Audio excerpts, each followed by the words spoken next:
Assalamualaikum warahmatullahi wabarakatuh. Halo semuanya, perkenalkan nama aku Retna Setiawahyuni dari kelas 12 IPS 4, nomor absen 24. Di sini aku bakal cerita sedikit dan jelasin sedikit tentang perubahan sosial yang terjadi di sekolah aku, yaitu di Sekolah Menengah Atas Negeri 1 Suko, Kabupaten Mojokerto. Perubahan sosial akan aku ceritakan dan jelasin ini tentang perubahan sosial di bidang komunikasi. Sebelumnya aku bakal jelasin definisi perubahan sosial terlebih dahulu ya. Untuk perubahan sosial sendiri menurut aku adalah bentuk peralihan yang merubah tata kehidupan masyarakat atau sosial itu sendiri. Dan ada beberapa faktor yang mempengaruhi adanya perubahan sosial. Yang pertama ada faktor penyebab, di mana faktor penyebab ini dibagi menjadi dua. Ada perubahan yang terjadi di dalam masyarakat dan terjadi di luar masyarakat. Yang terjadi di dalam masyarakat itu apa aja sih? Yang pertama, berkembangnya ilmu pengetahuan. Yang kedua, adanya jumlah penduduk. Yang ketiga, pertentangan dan pemberontakan. Selanjutnya ada perubahan yang terjadi di luar masyarakat. Yang pertama, pengaruh kebudayaan masyarakat lain. Yang kedua, peperangan. Yang ketiga adalah terjadinya bencana alam, seperti lumpur lapindo. Nggak salah juga, lumpur lapindo juga termasuk salah satu faktor penyebab adanya perubahan sosial loh.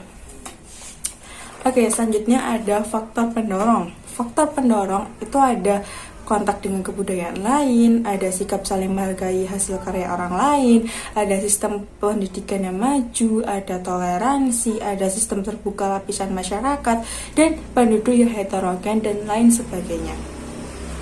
Ada juga faktor penghambat nih. Yang pertama, kurangnya hubungan dengan masyarakat lain. Yang kedua, berkembangnya ilmu pengetahuan yang lambat. Yang ketiga, sikap masyarakat yang sangat tradisional. Dan selanjutnya aku bakal jelasin tentang proses perubahan sosial. Untuk yang pertama, proses penyesuaian masyarakat terhadap perubahan. Kedua, saluran perubahan sosial dan kebudayaan. Yang ketiga, ketidakserasian perubahan dan ketertinggalan budaya atau cultural lag. Yang keempat, ada disorganisasi dan reorganisasi. Yang kelima, ada arah perubahan. Selanjutnya yaitu bentuk perubahan sosial. Bentuk perubahan sosial itu apa aja sih? Nah, yang pertama ada perubahan lambat atau evolusi dan perubahan cepat atau revolusi. Yang kedua ada perubahan kecil dan besar. Ketiga ada perubahan yang dikehendaki atau terencana dan perubahan yang tidak dikehendaki atau tidak direncanakan.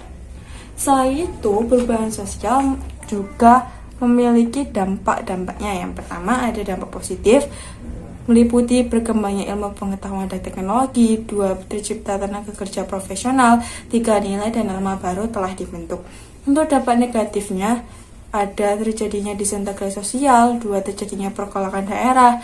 Ada kenakalan remaja dan terjadi kerusakan lingkungan. Oke, kita akan kembali di topik awal kita, yaitu dimana aku bakal memberikan contoh perubahan sosial yang terjadi di sekolah aku. Yang perubahan sosial itu di bidang komunikasi. Jadi sebelumnya dulu itu seperti ekstrakurikuler, OSIS maupun MPK. Dulu itu pelaksanaan rapat seperti rapat evaluasi, rapat rencana kerja, rapat bidang, rapat segala jenis rapat lah pokoknya.